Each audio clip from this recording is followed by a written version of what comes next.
Good afternoon to everyone.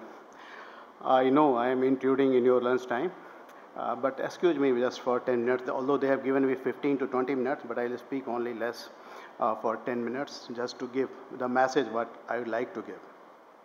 So I will start now formally, distinguished guests from financial institutions, industry, press, media, ladies and gentlemen. It's a pleasure to be here at the 7th edition of ET Now Best BFSI Brand Conclave, themed at India's financial frontiers. I am honored to be invited to this conclave and deliver a talk on a very pivotal topic, digitalization and fintech innovation, transformative enablers if sustainable. I'll repeat, digitalization and fintech innovations, transformative enablers if sustainable. Now just look at the landscape of traditional financial services. It has undergone a profound transformation courtesy digital tech, which are reshaping payments, lending, insurance, and wealth management. This process was accelerated during COVID-19 pandemic. The digital transformation has led to improvement in the efficiency of delivery of financial products and services by way of making it cost-effective, swifter, efficient, more diverse, inclusive, and definitely with the enhanced customer experiences. Now, if we look at the enablers of digital transformation, because when we talk about digital transformation, we must talk about what are the enablers for that. It is a result of delicate interplay between underlying digital public infrastructure, DPI, what we popularly known as. One of the examples, a few examples are Jam Trinity, UPI. They are the best example of the DPI. Institutional arrangements, as also policy initiatives, multiple have been taken by RBI, other regulators, as well as Government of India. These key elements help foster an environment that helps in digitalization, nurturing creative ideas, use of transformative tech, and leading to beneficial and meaningful innovations in the financial industry. Here, I'd also like to highlight a DPI, what was mentioned in my introduction, developed by RBI in association with Innovation Hub, which are currently under pilot run, which is named as Public Tech Platform for Frictionless Credit. This platform enables lenders who connect to it to seamlessly use data from across multiple entities in separate systems, thus obviating the need of multiple bilateral integration between lenders and data providers. This end-to-end digital platform is expected to bring in greater efficiency to the entire process of delivery of credit in terms of reduction of cost, improving turnaround time, sometimes less than 15 minutes, greater scalability, and further expanding the reach of financial services. Once stabilized, I am sure that this public good would be revolutionary in credit delivery system.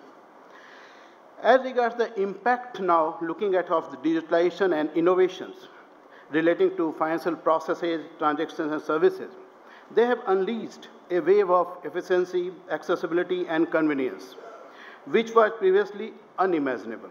Today, consumers wield the power of financial management at their fingertips through mobile, tablets, computer, etc.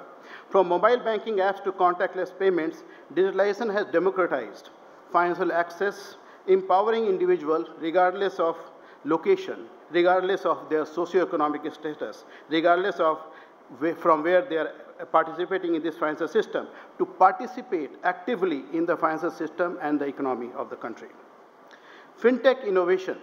Fintech, I mean not the entity, financial tech innovations, I mean that, has been particularly significant on the payment front, supported duly by the enabling digital public infrastructure, such as the Unified Payment Interface, what we know as UPI. At present, NPCI I am chairing that. NPCI is the creator of this. The interoperable UPI QR code and the Aadhaar-enabled payment system, AEPS, what we know as, thus helping formal finance reach billions of people. NPCI, banks, and fintech entities are quietly revolutionizing the way we navigate our daily routines. Imagine the smooth glide through the toll booth with FASTag, the quick tap of your RuPay card at the grocery store, The effortless hop onto the metro with the National Common Mobility Card, what we call NCMC, or the contactless instant peer-to-peer, peer-to-merchant payment with UPI on your phone. It is not just about transactions. It is about the seamless integration of tech into our lives, making every moment more convenient, every task more manageable, and every experience more delightful. They are guiding us through the intricacies of modern living, making the journey smoother, faster, secure, and altogether more enjoyable.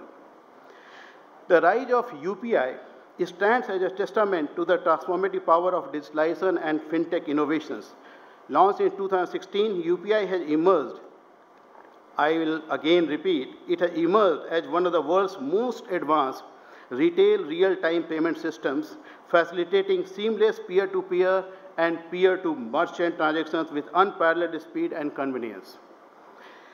With its open architecture and interoperability, UPI has transcended traditional banking, enabling users to link multiple bank accounts and access many of the third-party fintech services through a single interface.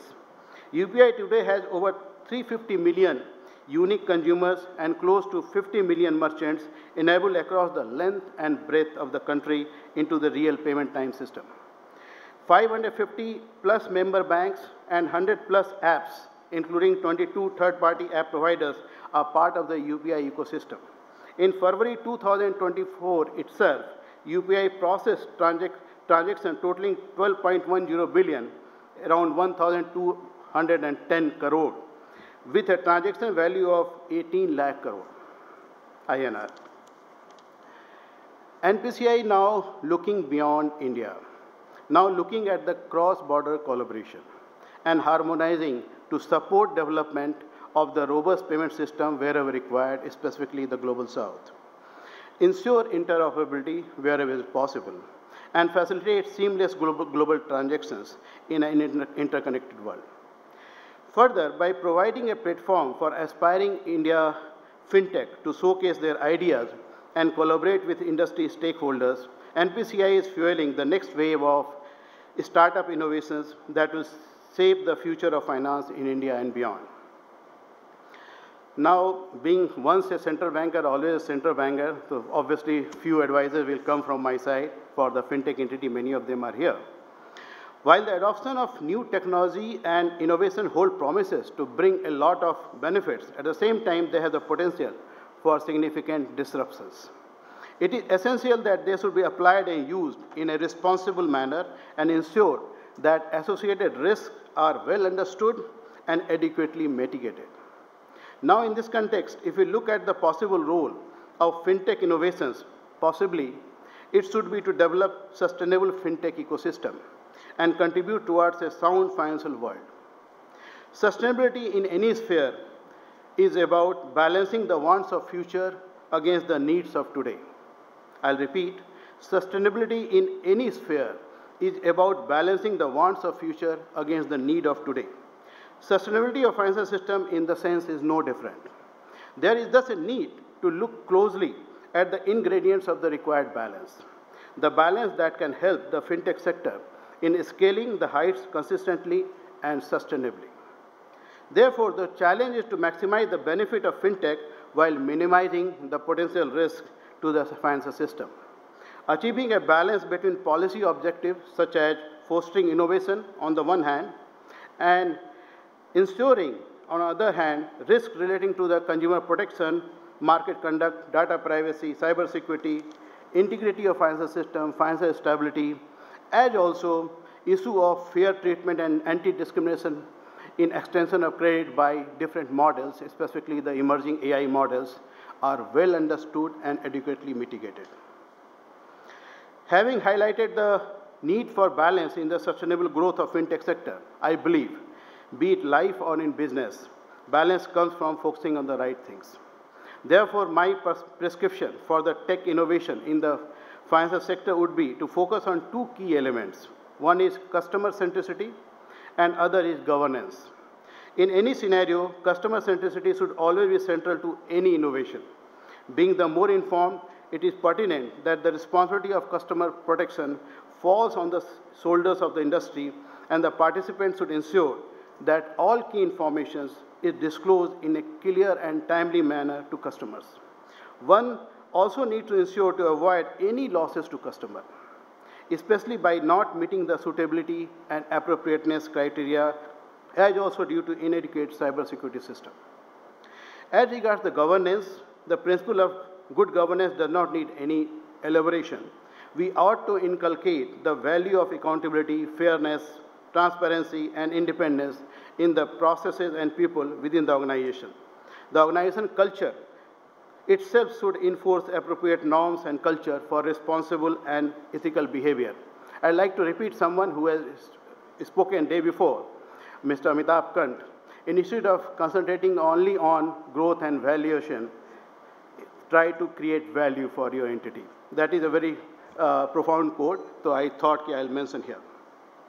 We may also like to add that realizing the full potential of digitalization and fintech innovation for sustainable development requires a concerted effort to address the digital divide, promote digital literacy, and ensure equitable access to tech and digital infrastructure. It also necessitates commercial viability. I'll underline, it also necessitates commercial viability that further foster innovation while safeguarding customer protection, data privacy, and cybersecurity. And therefore, the business model and business strategy are critical for any innovations, success of any innovations. In conclusion, the convergence of digitalization and fintech innovations represents a watershed moment in the history of finance, heralding a new era of financial transformation and empowerment. As organizations navigate this difficult landscapes, embracing digitalization and fostering a culture of innovation, customer centricity and good governance will be key of unlocking the full potential of this paradigm shift. For NPCI, as chairman of the NPCI board, the journey towards a digital-first future is not just an aspiration but a mandate, as it continues to spearhead the charge towards a more inclusive, efficient, and resilient financial ecosystem for everybody. Once again, I extend my sincere gratitude for the invitation to share my thoughts on such an exciting topic. It's really an honor to be among esteemed colleagues and industry leaders. Thank you.